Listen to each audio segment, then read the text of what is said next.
विधानसभा निवडणुकांसाठी 20 नोव्हेंबरला मतदान प्रक्रिया पार पडणार आहे आणि महाराष्ट्रात महायुती आणि महाविकास आघाडी ताकदीने निवडणुकीला सामोरे जात आहेत।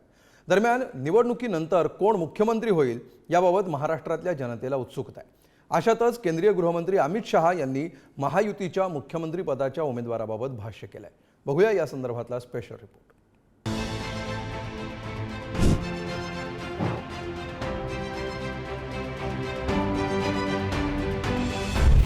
एक है तो सेफ है। देवेंद्र भाई को विजयी बना।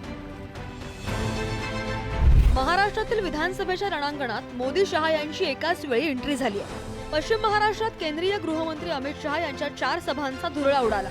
यावेळी अमित शहा यांनी देवेंद्र फडणवीस यांच्या मुख्यमंत्रीपदाचे संकेत दिले।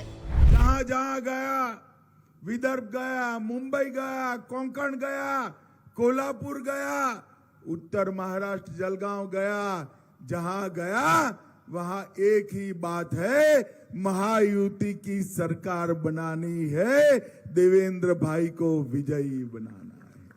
भारतीय जनता पार्टीचे नेते देवेंद्रजी आहेत, त्यामुळं भाजपाचा विजय हा खऱ्या अर्थाने नेतृत्वाचाच विजय असतो। त्यामुळं मोदीजी आणि अमित भाई आम्ही भारतीय जनता पार्टी म्हणून जास्तीत जास्त महायुतीच्या सीट याव्या, शिवसेनेच्या याव्या, राष्ट्रवादीच्या याव्या, याकरता आम्ही सर्व प्रयत्न करतो आहे।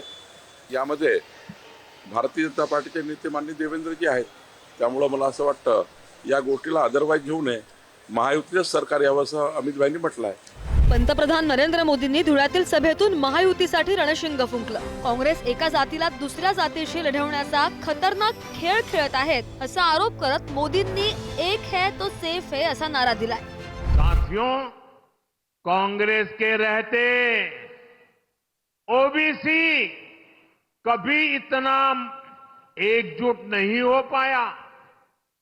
ओबीसी को आरक्षण भी तभी मिला जब कांग्रेस सरकार हटी। नेहरू जी के समय में कांग्रेस ने ओबीसी को अलग अलग जातियों में बांट करके रखा। एक है तो सेफ है, एक है तो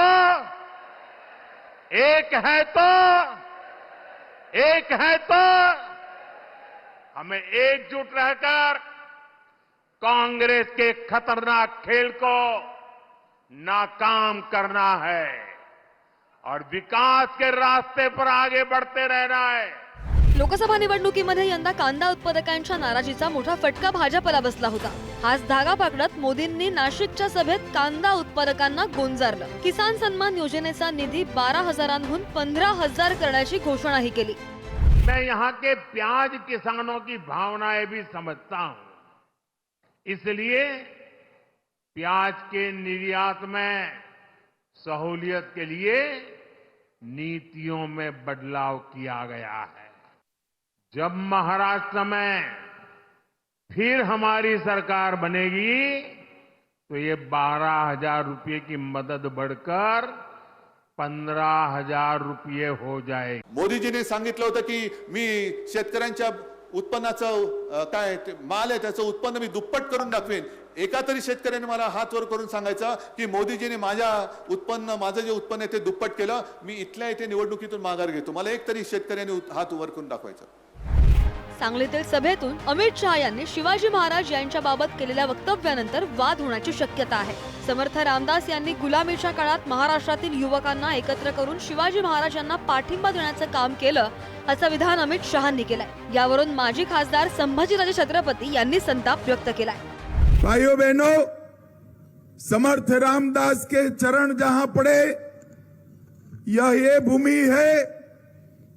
समर्थ रामदास जिन्होंने गुलामी के समय में महाराष्ट्र के युवाओं को एकत्रित कर शिवाजी महाराज को पाठिंबा देने का काम किया, वो समर्थ रामदास को मैं प्रणाम कर मेरी बात की शुरुआत करता हूं।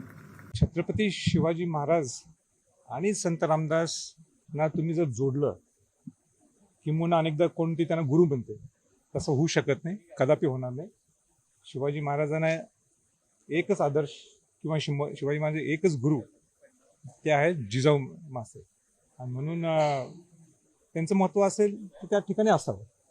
त्यांच्या महत्त्वाला आम्ही काही चॅलेंज करत नाही, पण शिवाजी महाराजांना जोडायचं हे बरोबर नाही आणि न पटणार. लोकसभेला सुद्धा मोदी शहा यांनी महाराष्ट्रात सभांचा धडाका लावला होता. मोदींनी 23 उमेदवारांसाठी 18 सभा घेतल्या होत्या. त्यापैकी 18 उमेदवारांना पराभवाचा सामना करावा लागला. मोदींच्या एकूण 8 आणि अमित शहा यांच्या 20 सभा राज्यभरात होणार आहेत. त्यामुळे या सभांमुळे महायुतीला यश मिळणार की लोकसभेची पुनरावृत्ती होणार हे 23 नोव्हेंबरला स्पष्ट होईल. ब्युरो रिपोर्ट, पुढारी न्यूज.